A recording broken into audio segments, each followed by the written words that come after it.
त्याच्या पुढे जैन नाही आता माहिती उत्तर भारतामध्ये, त्यामुळे दक्षिण भारतामध्ये पण आम्ही सगळ्यांचं एक कॉमन प्लॅटफॉर्म बनवलेला आहे, ते ब्रँचेस बनवतो आपण, त्या सगळ्यांना सामावून घ्या. काही आम्हाला सगळ्यांना नाही घेतं, तुमचं करा, पण ते नेटवर्कमध्ये या.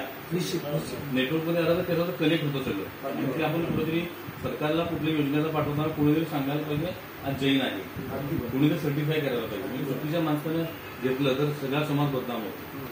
त्यामुळे तो एक फिल्टरसाठी आपण ती व्यवस्था निर्माण केली.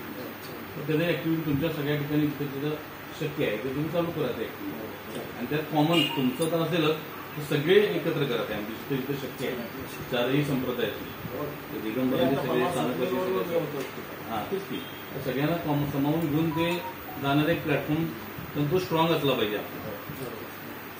आपलं एक संकुचित वृत्ती राहता कामा नये. आम्ही परवा ते सांगली कोल्हापूर जिल्ह्याच्या महिला परिषद हो चांगले झाले. आता दक्षिण भारत सभेला असं पत्र दिले, तुम्ही जर आणून दिली यादी मला, त्यांना पत्र दिले मी की तुम्ही जिल्ह्यावर तुमचं एक नाव पाठवा.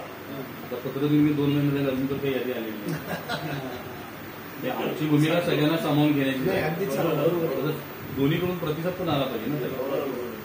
मग नुसतं म्हणायचं की आम्हाला सामावून घेतलं नाही किंवा काय तर ते मी स्थानिकवासी समाजाच्या संस्थेला पण दिली की तुमचं जे प्रत्येक जिल्ह्यातलं एक नाव पाठवा.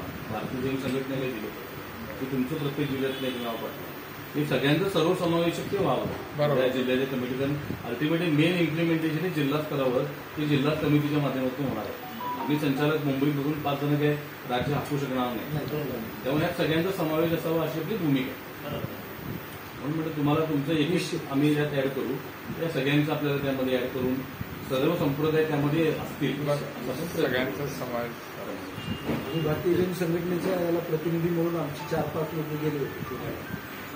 आम्ही जवळजवळ मॅक्झिमम सगळ्या संघटनांच्या अधिवेशनासाठी असतील कार्यक्रमासाठी पार्टिसिपेट केलं, आपल्याला कळतं ना बरोबर कोण काय करते, काय चाललंय, आपण कुठं काय करता येईल, आपल्याला ते पार्टिसिपेट झाल्याशिवाय कळत नाही. परवाचा नमोकार मंत्र आमच्या इच्छेत फार चांगल्या पद्धतीने झाला. 1,88,00,000 लोक देशभरात कलेक्ट झालेले फिजिकल आणि ऑनलाईन. आम्ही जे म्हणतोय की आमचं पॉप्युलेशन 2 कोटी आहे, एकदम खरं आहे, एकदम बरोबर, सिद्ध एकदम बरोबर, एकदम बरोबर, एकदम बरोबर. आणि आम्ही आता जनगणनेच्या बाबतीमध्ये सुद्धा असा निर्णय घेतला आहे की अगोदर आपण जातीनं कासार जरी असलो तरी जैन आहोत याचा उल्लेख करावा. धर्म म्हणून जैन उल्लेख धर्मामध्ये फक्त जैनच नाही, 7 ज्यांना माहिती आहे त्यांनी तुम्ही कासार जैन असेल, तेच ती कासचं वेगळं येते ना, तरी त्याच्यात कासार जैन करा. तुम्ही जैन कासार करू नका. कासार जैन का करा, तुम्ही कासारमध्ये काउंट जाईल तुमचा तो, आणि वरती रिलिजन प्रमाणे धर्मात जाईल आणि जातीमध्ये तुमचा कासारमध्ये जाईल. चांगली माहिती मिळाली. आपण जैन कासार घालतोय, जैन ते जैन मध्ये जाणार, कासारमध्ये जाणार नाही. कासार जैन असेल आमचा तो पण प्रयत्न असतो. म्हणजे जेव्हा जनगणना होते तेव्हा त्याचं प्रबोधन वगैरे असतं. आता सप्टेंबरला चालू होऊन येईल. जात घेतला त्यामुळे आता ते सप्टेंबरला चालू होईल. आता तेव्हा आपलं थोडंसं प्रबोधन निश्चित करायलाच पाहिजे समाजाला.